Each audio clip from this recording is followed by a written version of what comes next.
안녕하십니까. 감사스마일입니다. 2022년 11월 22일 화요일 아침 방송 즐겁게 해보겠습니다. 지난 토요일에 방송을 하고 한 3일 방송을 안 했더니 아침에 약간 또 긴장이 되네요. 매일 이렇게 방송을 하는 사람이 한 이틀 3일 안 하게 되면 또 어떨까, 많은 분들이 그렇게 생각하실 수도 있겠지만 저는 계속해서 이제 매일 방송을 하다 보니까 그런 것들을 별로 느끼진 않는데, 가만히 생각을 해보니까 오늘 아침에 제가 어제 방송도 토요일 날 했기 때문에 약간 좀 그런 느낌을 좀 가졌습니다. 서론이 좀 길었고요. 오늘 한 줄 명언은 꿈을 계속 간직하고 있으면 반드시 실현할 때가 온다. 요한 볼프강 폰 괴테. 지난번에도 이거는 제가 한 줄 명언에서 이야기를 한 것 같은데, 오늘 왜 제가 이 이야기를 다시 드리냐면, 꿈을 이제 보통 사람들이 꾸고 있잖아요. 저도 지난밤 꿈을 꿨지만 꿈이 현실이 될 때가 있습니다. 기억하실 수 있겠지만, 기억하실 수 있는 일이 있어요. 어떤 일이 있냐면, 2002년 월드컵 때, 우리나라가 월드컵 4강에 갔잖아요. 4강에. 근데 제가 그 월드컵 그 8강 현장에, 있었습니다.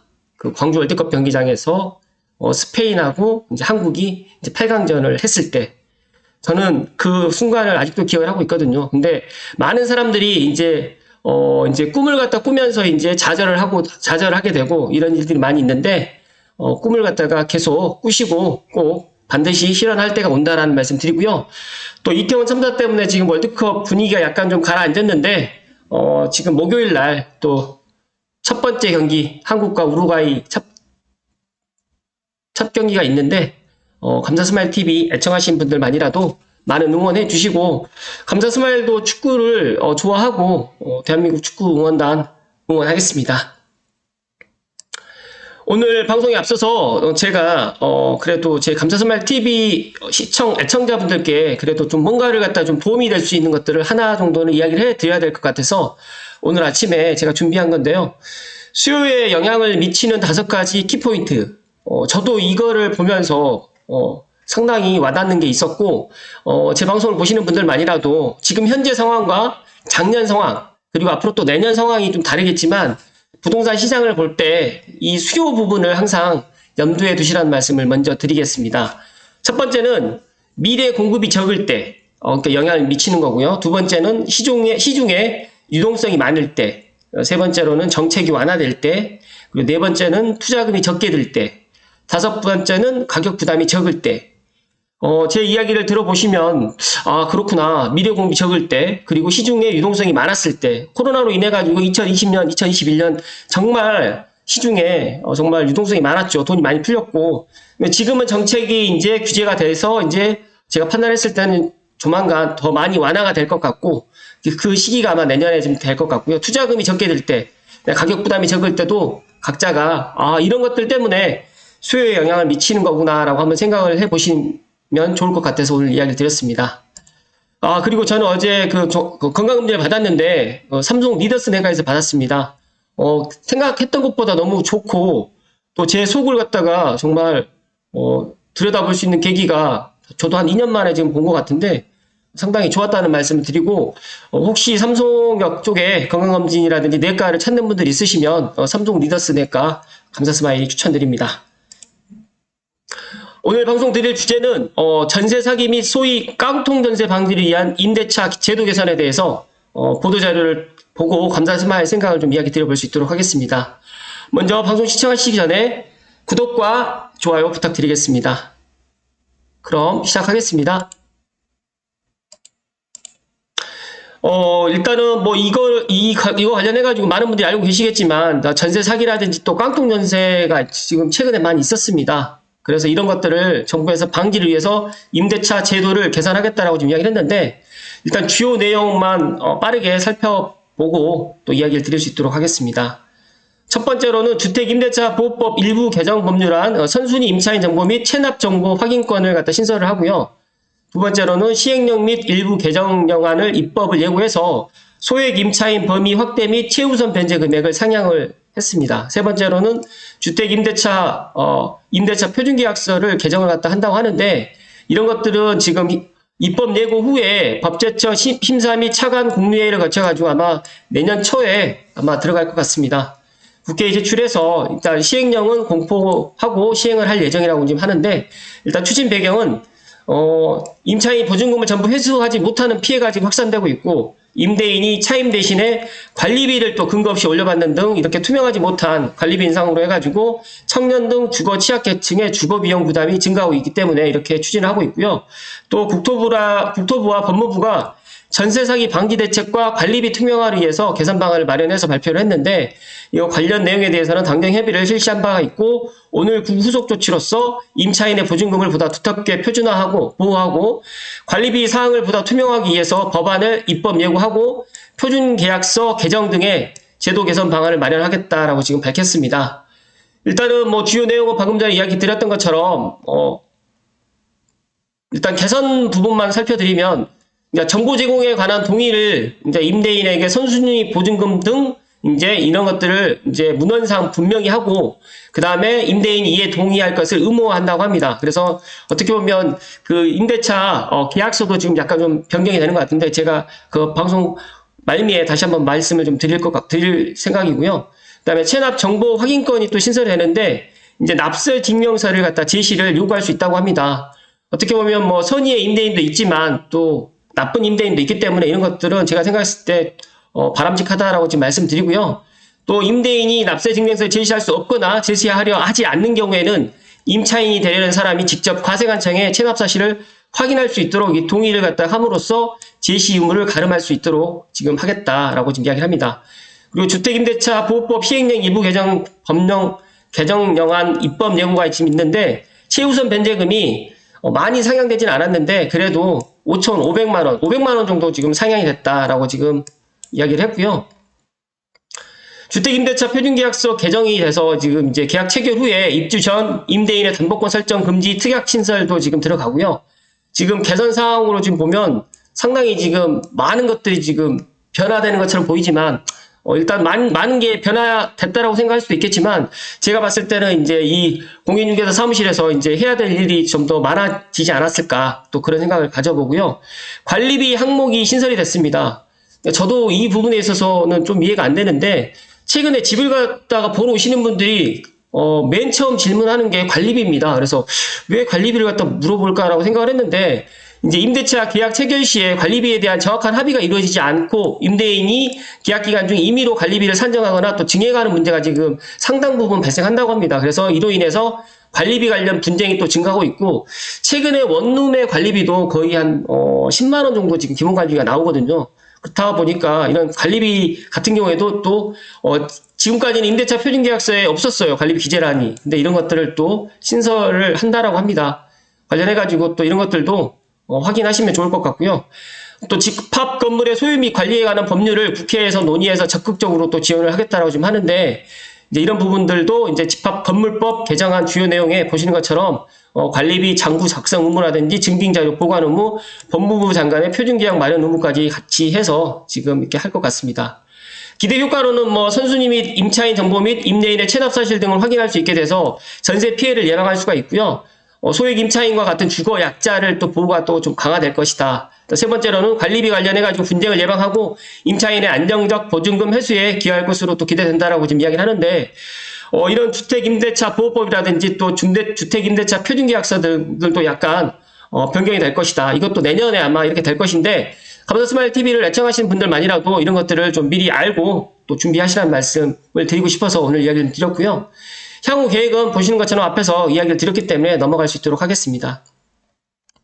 지금 이제 제가 부침으로 이제 납세 증명서 발급 내시, 많은 분들이 납세 증명서를 갖다 이렇게 발급 받으시면 이렇게 나와 있거든요. 이런 것들을 이제 의무화하겠다라는 지금 이야기고요. 그다음에 방금처럼 주택임대차 보호법 일부 개정 법률안을 갖다가 신설을 해서 임대인의 정보 제시 의무를, 그러니까 전에는 이렇게 의무 사항이 아니었는데 이제 의무 사항으로 지금 하겠다라고 지금 이야기를 하고요. 그 다음에 보증금 같은 경우에도 저는 좀 많이 올렸으면 좋을 것 같았는데 500만 원밖에 올리진 않았습니다. 그래서 이런 것들도 알고 계시면 좋을 것 같다. 최우선 변제 금액이 이제 상향됐다라고 생각을 하시면 될 것 같습니다. 마지막으로 이제 그 개정주택 임대차 표준계약서인데, 이거 인터넷에서 보신 분도 계시겠지만 저는 이걸 보면서 보통은 임대차 표준계약서가 이제 보통 한 장으로 지금 다 되고 이제 특약사항이 좀 많아지게 되면 보통 이제 두 장에서 이제 다 되는데 주택임대차 표준계약서이 정말 이렇게 꼼꼼하게 임차 주택의 표시부터 뭐 미납 국세 지방세까지 선순위 확정일자 현황까지 그다음에 신규 계약이라든지 합의에 의한 재계약까지 이런 것들도 정말 꼼꼼하게 지금 나와 있고요. 그다음에 보증금이라든지 계약금 이런 것들은 다들 이제 기존에 있는 거랑 변함이 없는데 이 관리비 사항도 지금 들어가 있고요. 임대차 기간, 입주 전 수리, 그다음에 임차 주택의 사용 관리 및 수선, 임대인 부담, 임차인 부담까지 같이 지금 또 명시를 딱 분리를 해놨습니다. 그래서 보니까 거의 지금 두 장이 빽빽합니다. 특약사항까지도 지금 들어가 있는데 제가 생각했을 때 여기에 특약사항에서 또 만약에 더 특약사항을 갖다 희망하시는 분들은 한 장을 더 만드셔가지고 또 이렇게 할 것 같고 또 중개부수 같은 경우에도 이렇게 가액의 몇 프로를 갖다 하겠다 부가가치세 포함을 하겠다 불포함하겠다 이런 것 같이 정말 상세하게 정말 꼼꼼하게 지금 만들어 놓았습니다. 그래서 제가 생각했을 때 지금의 표준 임대차 계약서보다는 더 상당히 더 합리적으로 더 많은 것들이 들어가 있어서 상당히 좋을 것 같고 이거는 지금 법무부하고 국토교통부 서울시가 관련 전문가들과 함께 민법, 주택임대차 보호법, 공인중개사법 등 관계법령에 근거해서 만들었기 때문에 어떻게 보면 상당히 잘 만들어져 있다라고 지금 이야기를 드리고요. 제가 생각했을 때 이렇게만 뭐 된다라고 하면 그렇게 분쟁 소지는 많이 줄어들고 앞서서 말씀드렸던 전세 사기라든지 또 보증금을 갖다 반환 못 받아서 이렇게 또 깡통 전세가 되는 일이 그래도 아마 줄어들지 않을까 그렇게 생각을 합니다. 관련해서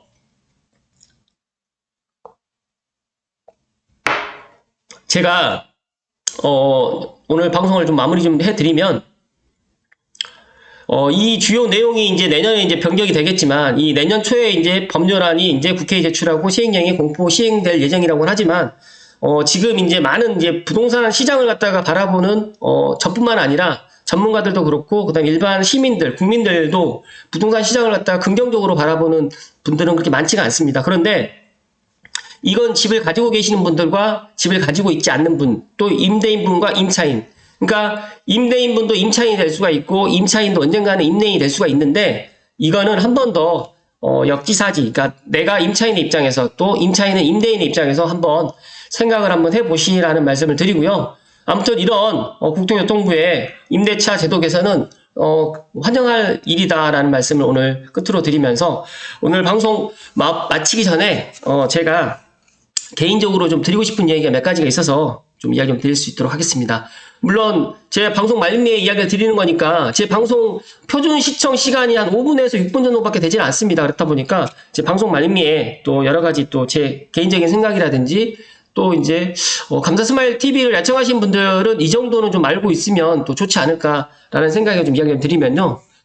제가 첫 번째로는 유튜브 콘텐츠가 감사스마일이 조회수가 어떤 영상은 이건 조회수가 좀 많이 나올 거라고 생각을 했는데 영상이 많이 안 나온 또 영상이 있어요. 또 반대로는 영상이 이거는 조회수가 안 나올 거라고 생각했던 거는 또 영상이 조회수가 엄청 많이 나와요. 그래서 참 유튜브 알고리즘을 알 수가 없고 그다음 추천 동영상에 어떤 근거로 추천 동영상을 해주는지도 아직까지는 제가 모르겠습니다. 그러나 저는 그래도 좀 추천 동영상이라든지 이렇게 노출 횟수가 노출 조회수 노출 그런 퍼센티지가 10%에서 20% 이내로 지금 많이 되는데 어떤 영상은 5% 영상도 있습니다. 그래서 특히 이제 제가 이제 엊그저께 부동산 투자 수업 관련해가지고 제가 이제 기초편에 대해서 이야기를 드렸잖아요. 근데 기초편이 생각보다 많이 조회수가 안 나와서 이 실전편을 갖다 해야 되나 말아야 되나. 근데 정말 실전편이 더 좋은 내용이 많이 있더라고요. 그래서 좀 약간 좀 고민이 되고. 네, 두 번째로는 최근에 집을 매수하겠다고 오시는 분들이 좀 일부 있습니다. 그런데 이분들은 집을 매수하려고 오시는 게 아니라 매매 결정보다는 지금에 있는 부동산 시장이라든지 또 내가 이제 관심을 갖고 있는 그런 아파트라든지 뭐 아파텔, 오피스텔이 가격이 얼마 정도 됐고 그걸 직접 한번 보러 오시고 싶어 하시는 분들이 상당히 많은 것 같아요. 그래서 이 매수 타이밍을 갖다 잡으려고 생각을 하는데 저에게 물어봐요. 언제 매수 타이밍을 하면 좋겠냐고. 그런데 저는 신문당 서부 연장 발표되기 전에 매수 타이밍을 좀 삼성은 잡으시라고 좀 말씀드리는데 뭐 저한테 계약을 안 하셔도 솔직히 상관이 없다라고 그렇게까지 이야기를 드리지만 실제로 매수를 하시는 분들은 생각이 저랑은 좀 다른 것 같아요. 그래서 결정을 갖다 하고 이제 들어오시려고 또 생각하시는 분도 있고, 또 내년 초에 또 가격이 지금보다 더 하락을 하게 되면 그때 사겠다라고 이야기를 하는데, 제가 생각했을 때는 그렇게 되지는 않을 것이다. 그러니까 더 가격이 내려간다고 해서 그분들이 살 거라고 생각은 하지 않습니다. 그러나 내년 초까지 아니면 내년 한 3월까지 정도는 가격이 이렇게 좀 내려가거나 아니면 이렇게 보합을 유지하다가 조금 더 가격이 내려가면 살려고 하시는 분들은 능력이 되시면 빨리 선택을 하시라는 말씀을 좀 드리고요. 세 번째로 어제 또 종부세 관련해가지고 이야기가 많이 나왔는데, 저는 종부세 이야기 중에서 집 한 채 있는 분들께는 너무 가혹한 세금이다. 그 부분에 있어서는 보완이라든지 조정이 좀 필요할 것 같고요. 특히 60세 이후에 집 한 채 갖고 계시는 분들은 이 종부세는 정말 제가 생각했을 때 그 역차별이다라는 생각이 듭니다. 왜냐하면 종부세를 갖다 내려고 했던 분들은 어떻게 보면 젊을 때 정말 열심히 허리띠 졸라매서 여행 안 다니고 차 안 바꾸고 열심히 살았던 분인데, 이분들이 집 한 채 갖고 있다는 이유만으로, 집값이 비싸다는 이유 하나만으로 재산세라든지 종부세를 갖다 많이 내는 거는 그냥 잘못됐다라는 말씀을 좀 드리고 싶습니다. 그래서 이 부분도 좀 변경이 좀 돼야 될 것 같지 않나 그렇게 생각을 하고요. 그다음에 마지막으로 유튜브 시장도 기업화되고 있다라고 제가 이야기 좀 드리고 싶습니다. 감자스마일 TV를 애청하시는 분들 중에 저에게 많은 요구사항이 있어요. 편집을 좀 해서 좀 깔끔하게 좀 만들어 주셨으면 좋겠다. 또 반대로 또 물 한 잔 마시는 시간을 좀 줄이고 그런 것들도 방송에서 이야기를 갖다 안 하셨으면 좋겠다. 정말 그 다양한 의견들이 나와요. 그러니까 저는 그런 의견들이 잘못됐다는 의견이 아니라 제가 왜 이 말씀을 마지막에 드리냐면, 유튜브 시장도 지금 기업화되고 있거든요. 왜 그러냐면 빠쇼님이라든지 부익남이라든지 예를 들어서 많은 그 지금 100만 이상 되는 유튜버 아니면 10만 이상 되는 유튜버들은 혼자서 하지 않습니다. 편집이라든지 예를 들어서 이제 여러 가지의 그런 패널이라든지, 어떻게 보면 1인 기업으로 해가지고 1인으로 해서 유튜브가 원래는 취지가 1인 컨텐츠 시장이라고 이야기는 했지만, 유튜브 시장도 1인 컨텐츠, 1인 미디어 플랫폼 시장이 아니다. 점점 아니어가고 있다. 그러다 보니까 이제 처음에 시작했던 분들이 1년을 못 버티고, 그 다음에 구독자 10,000명을 못 만들고, 이제 1,000명에서 그만두게 되고, 그러다 보니까 제가 어제 어떤 자료를 보니까 구독자 10,000명이 넘어가는 게 20,000명이 되지가 않습니다. 우리나라 기준으로 했을 때. 그럼 우리나라 기준으로 했을 때 100만 명 같은 경우에는 넘어가는 인원은 300명? 400명밖에 안 됩니다. 그러니까 그렇게 그분들이 이제 기업화되고 있다는 게 비판하려고 하는 게 아니라, 정말 1인 미디어 플랫폼 시장이 점점 줄어들고 있고, 감사스마일이 제가 시간이 많이 남고 정말 제가 전문적으로 구독자가 예를 들어서 더 많이 늘어서 언젠가는 기업화가 될 수도 있고, 10만이 넘어가거나 100만이 넘어가면 편집자라든지 패널들이라든지 같이 또 방송하는 그런 방송이 되면 조금 더 지금보다는 더 퀄리티가 높아지겠지만, 그렇게 된다고 하면 또 여러 가지의 또 다른 또 반작용의 그런 부작용도 또 생기지 않을까 또 그렇게 생각을 합니다. 그래서 감사스마일 TV가 지금처럼 사랑을 받는 이유 중에 하나가, 저는 그렇게 생각을 합니다. 제가 아침마다 꾸준히 방송을 하는 것도 하나 있지만, 제가 중간에 편집을 안 하잖아요. 거의 날 것을 그대로 보여주기 때문에 더 사랑을 받지 않나 좀 그렇게 생각을 합니다. 그래서 더 구독자가 많이 늘어나고, 제가 예를 들어서 이제 더 유명해지거나 인지도가 더 생기면 모르겠습니다. 그때 되면 또 변화가 될 수 있겠지만, 저는 그것보다는 날 것 그대로 있는 것을 그대로 제 솔직한 생각을 그대로 포장하지 않고 그대로 보여드리는 것도 하나의 1인 미디어의 그런 장점이 되지 않을까, 그런 말씀을 좀 드리고요. 저도 내년에는 일단은 멤버십을 갖다가 할 계획을 갖고 있습니다. 그 멤버십이라고 해가지고 몇만 원을 갖다 받는 게 아니라 정말 멤버십 회원들한테만큼은 제가 알고 있는 이 부동산 지식에 대해 가지고 좀 알려드리고 싶고, 또 개인적으로 또 상담을 또 필요하신 분들께도 좀 정말 그분들께 시간을 할애해서 또 이야기를 좀 드리고 싶고, 어떻게 보면 저는 그렇게 해서 유튜브에 대한 꿈을 갖고 있습니다. 앞에 서두에서 이야기 드렸던 꿈을 계속 간직하고 있으면 반드시 실현할 때가 온다라는 이 말처럼, 감사스마일은 제가 유튜브 방송을 올해 하고 내년에 하고 앞으로 10년 후에도 하고 20년 후에도 할 수 있는 그런 건강과 그런 지식과 그런 마인드를 계속해서 가져가려고 생각을 합니다. 왜 제가 감사스마일 부동산 TV로 안 하고 감사스마일 TV라고 제가 이름을 졌냐면, 감사스마일 TV는 부동산뿐만 아니라 예를 들어서 자기개발, 그 다음에 맛집, 하다못해 어떤 뭐 좋은 곳을 뭐 여행을 가서 좋은 곳도 소개도 할 수가 있고요. 또 제 나름대로 어떤 부동산 인사이트뿐만 아니라 좋은 이야기가 있으면 어떤 주제를 막론하고 좀 이야기를 드리고 싶은데, 그래도 가장 첫 번째로 제가 가장 잘할 수 있는 부분은 부동산 관련된 이야기를 좀 하고 싶으니까 일단은 그렇게 이야기를 했었던 거고, 감사스마일 TV를 사랑하고 애청하신 분들께 다시 한번 깊은 감사의 말씀을 드리고요.